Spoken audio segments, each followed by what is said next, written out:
to Inbound After Hours, episode 4. Today we have a special guest with us. We're going to be talking inbound sales and marketing. We have Diarmuid Walsh from all the way from Dublin, from Ireland. Thanks for joining us. Thanks for having me. No problem. How's things? Things are good, yeah. Apart from nearly getting killed in the motorway. I know, sorry about that. That's okay, really. The lorry nearly ran us over, but we managed to survive and tell the tale. We got here on the podcast safely. Out of respect, we've all got the Guinness. We've literally just put it on the table and Diarmuid's nearly finished it. It's very warm outside. So we're going to have to get another round in. But yeah, thanks for joining us. I appreciate that. So let's fire some questions at you, Diarmuid, see if you can help. Tell us your story, how you ended up with HubSpot and what you do there. Yeah, cool. So I've been with HubSpot now for 3.5 years. I joined the European headquarters, which are located in Dublin.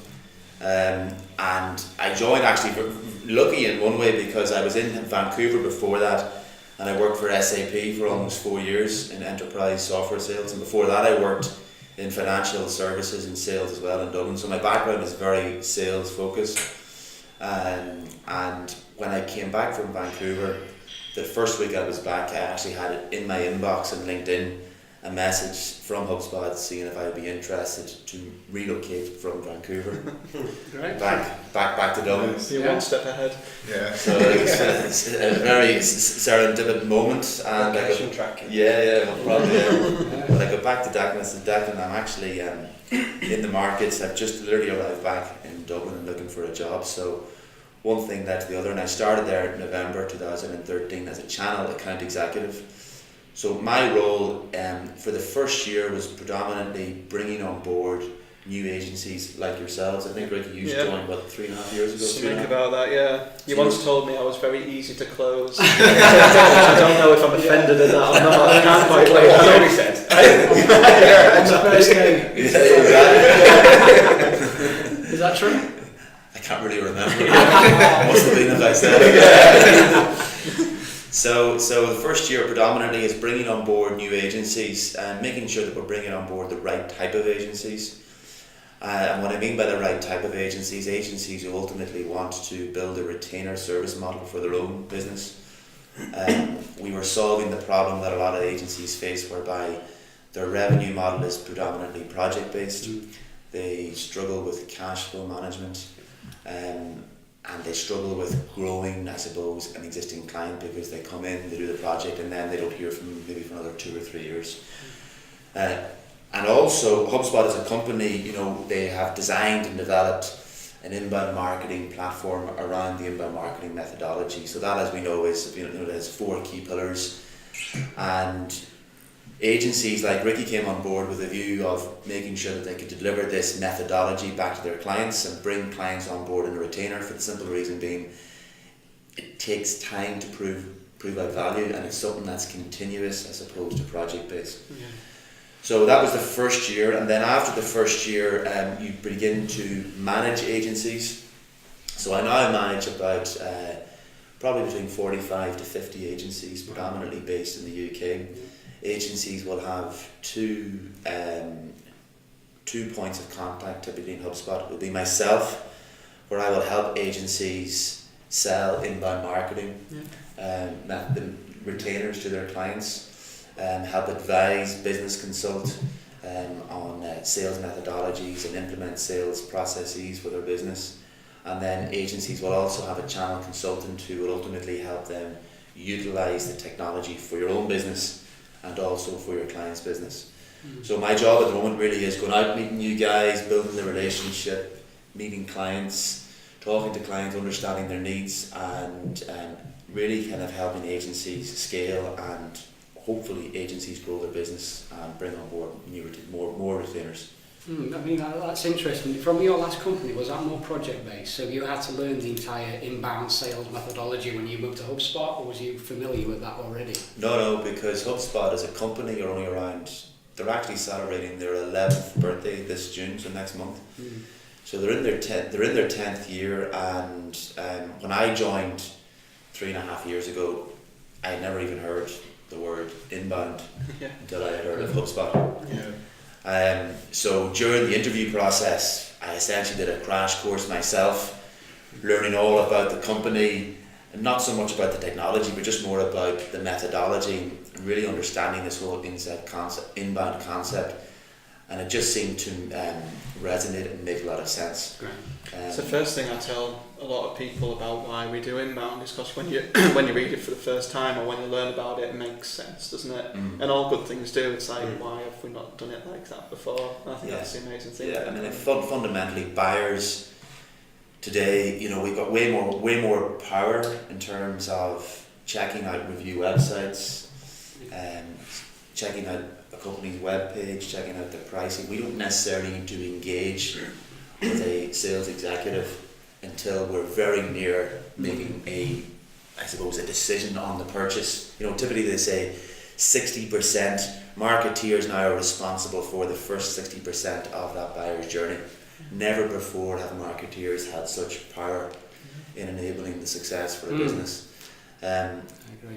So it made a lot of sense, and the great thing about the role is that, Ricky, you came on with Perry. Yeah. There was just the two of you. Yeah. And in the last 3 years, you've doubled your business every year. Yeah. So you now have 16, 17 employees. 16 of us here now. Yeah. So 16, 17. Yeah. It's been a good journey for us. It's great. Certainly. I like that analogy. If you mentioned this, Ricky, it's like the salesman 5-10 years ago. You go into a car showroom and you rely on the car salesman to pick you a car. Yeah. But nowadays, you've done your research online. You know what car, what colour. You know the spec. You come in and you're straight to the guy. I want to buy that. What's the best price? That's how we've That's the only thing they're doing now, isn't it? Just a long form purchase like that where you do research it. Yeah.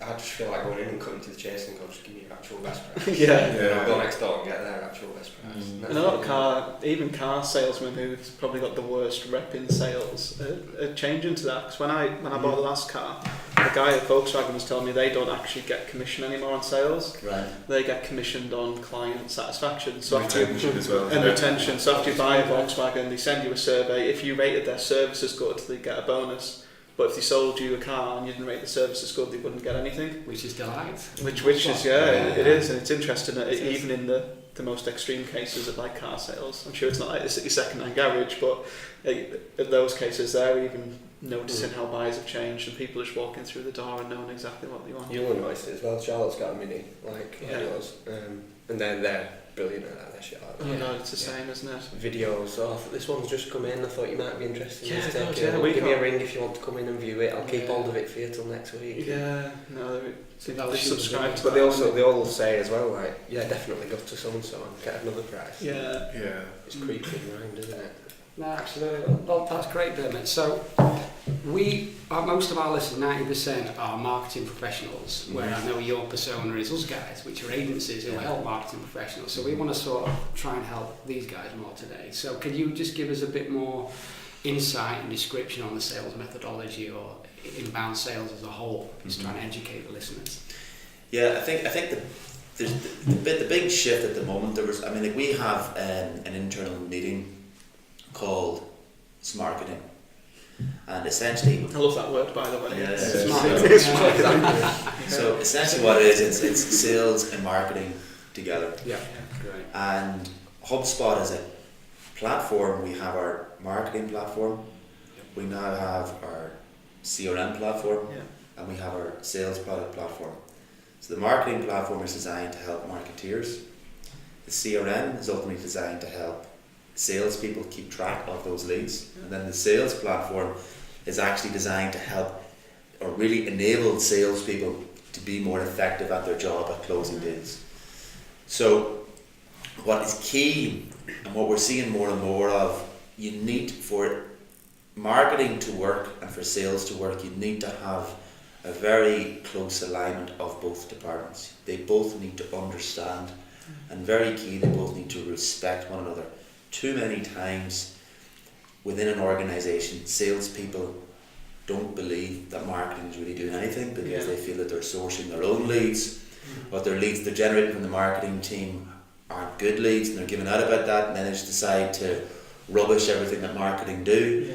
And similarly, marketing people feel that they're not getting any, I suppose, kudos from the salespeople for the business that they're actually closing. And I think a lot of marketers have quite intimidated by going in and talking to sales. I think if you think we're going to open a store and it's going to be like Wolf of Wall Street in there's going to be people on the phones jumping on the desk. I think that's the vision marketers have of sales, is it's quite intimidating, it's quite cold, it's quite hard, whereas most marketers are quite soft and introvert characters, aren't you? So actually bringing two completely different personalities together is often quite hard. I'm a sales director for a company, and it's not like Wolf of Wall Street. Before I got a job before I worked in marketing and wanted to, she was like, it's all airy fairy. You don't really want to do that. Yeah, I think the process is so different as well. The marketers take, especially them, they'll take all this time creating this content, planning it out, doing the research and building it and designing it. The salespeople just want the immediate result, and that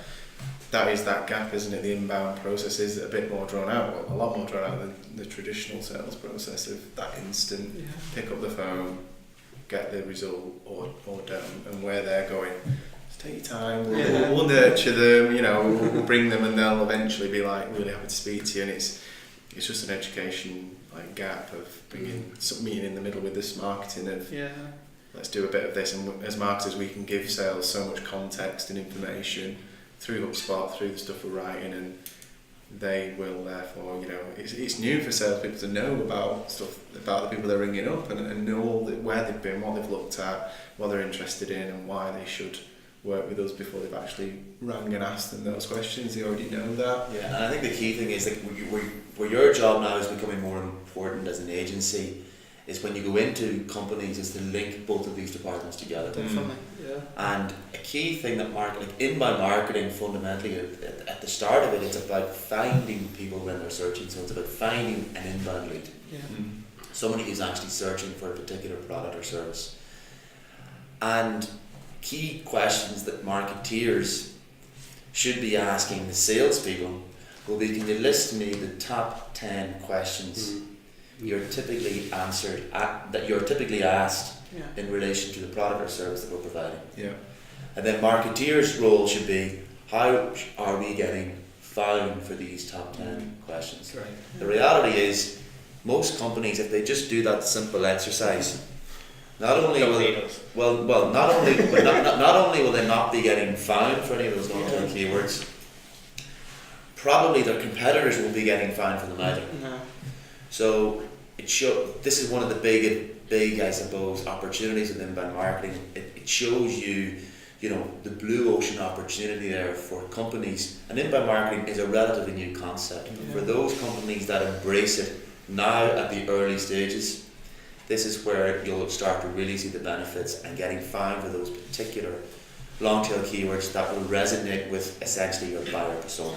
I think it's quite nice actually, the way you put that for marketers anyway, to sort of come up with all these ideas, and they're really relying on to be generating this the gold that the sales team are going to use down the line, and that's a really quick win because the marketers are going to like that because it saves them a job, because we've got it from the horse's mouth, so to speak, and then sales team are going to get what they want answered very quickly. So it's helping us anyway to get stuff what we get it done, and then the results are going to follow. This is a long tail thing, because there'll be, for every question that the sales team says that they get asked, there'll be 10 long tail versions of that, won't there? Definitely. There's 10 times 10, there's 100 blogs. Exactly. It helps you as a marketer. Exactly. And if you type in those long tail keywords, if you then go down to the bottom of the page, Google will have similar suggestions.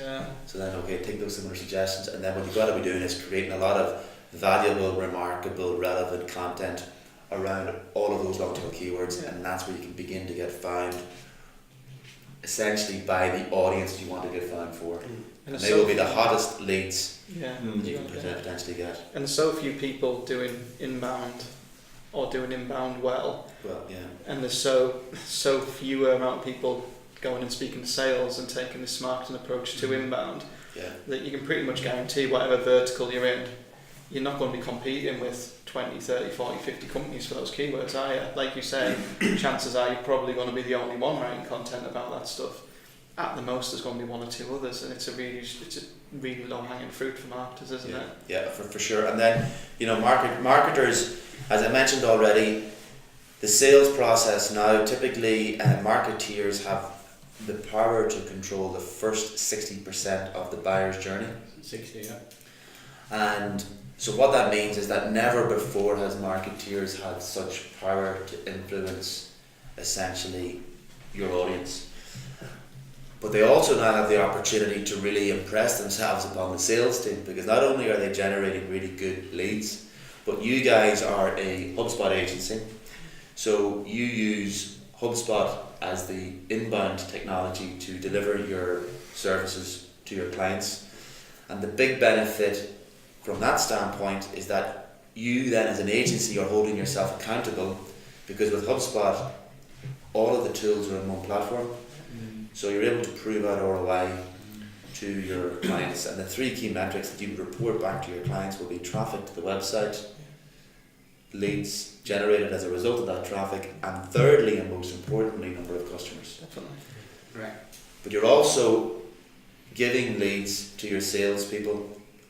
These leads aren't just inbound leads, but you're giving them a huge amount of data around each of these leads. So in the contact record, you can filter each contact, what pages did they last view, what emails were opened, what emails weren't opened. There's probably about a criteria there of like 30 that you can filter through. So now as a salesperson, I have an inbound lead, but not only is it an inbound lead, I know what information they viewed, when they were last on our website, what emails they've opened, what emails they haven't opened, what blogs they've read, what blogs they haven't read. So as a salesperson, I now have a huge amount of power. Not only is it an inbound lead, but I can actually send an email that's very contextualized in terms of what they have viewed. But more importantly, I can pick up the telephone and I can say, Ricky, I see you're checking out this particular blog around lead generation. Do you have a particular problem around this? So the hardest part of a sales cycle probably that realistically it's probably the first 30 seconds. It's building that little bit of rapport, it's becoming that trusted advisor, and the HubSpot technology, what you're ultimately doing is you're enabling salespeople to have way more data around a particular lead and giving them a much better chance of converting that lead into a customer. That's really true, because how annoying is it when someone rings cold calls and they're like, "Hey, you alright?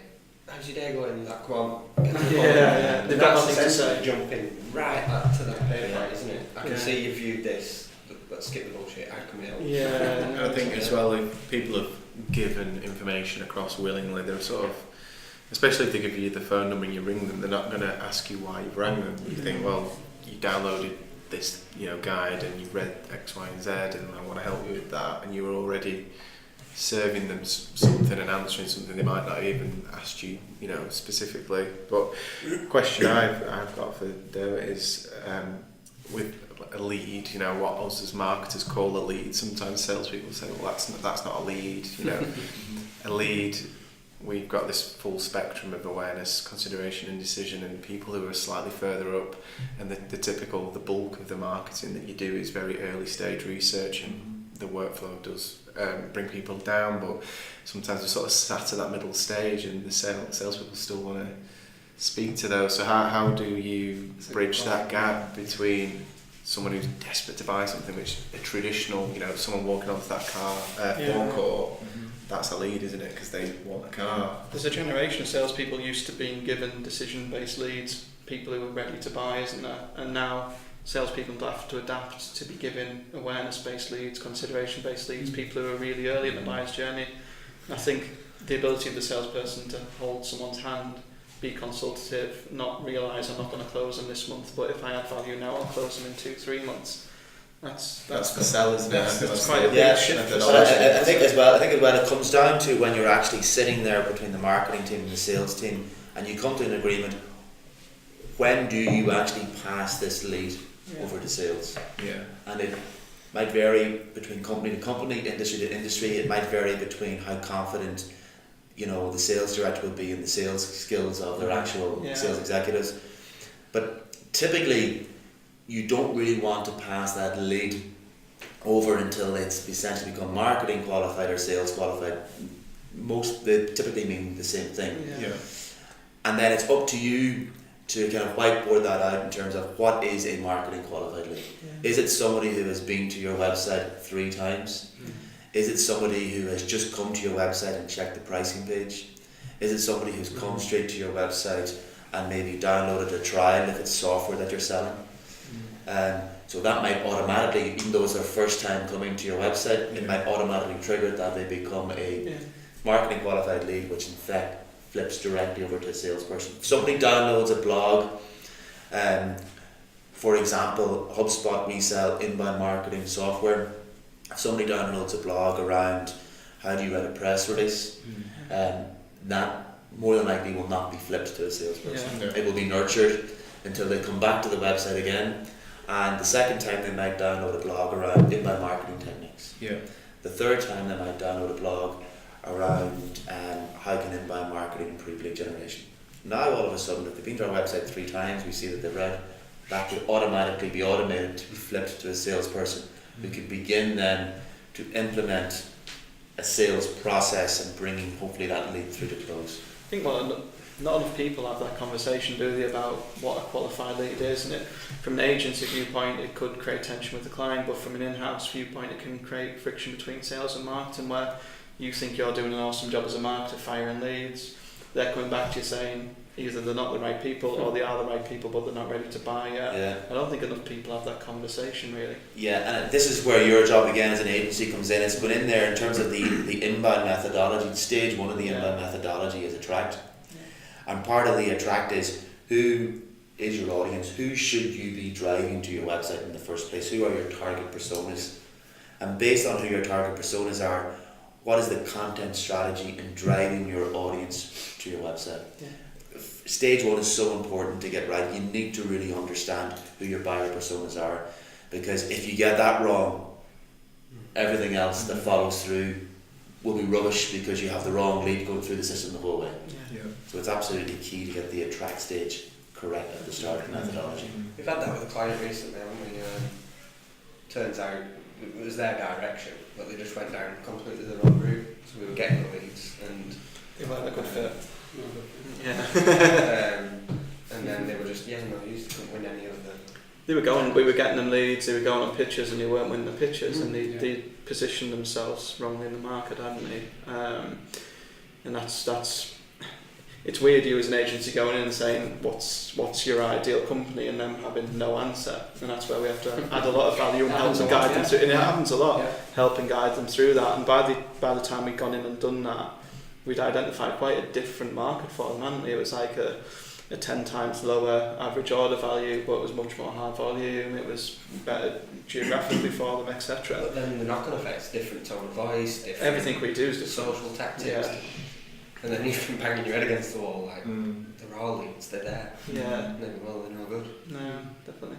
One thing I've found quite interesting, we sit on the marketer's side of this table, and we find if it's not marketing driving the change in sales, it very rarely happens. So obviously sales is in this position now where marketing was 10 years ago. It's going through a change, there's an inbound sales methodology, etc.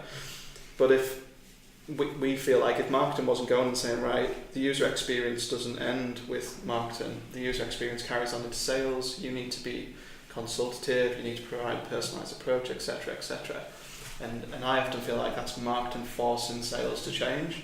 In most companies, is that the case, or are there companies where sales are going to marketing, let's change, let's have a better user customer experience? I don't want to bias my opinion because I've only sat on the marketer's side of the table, really.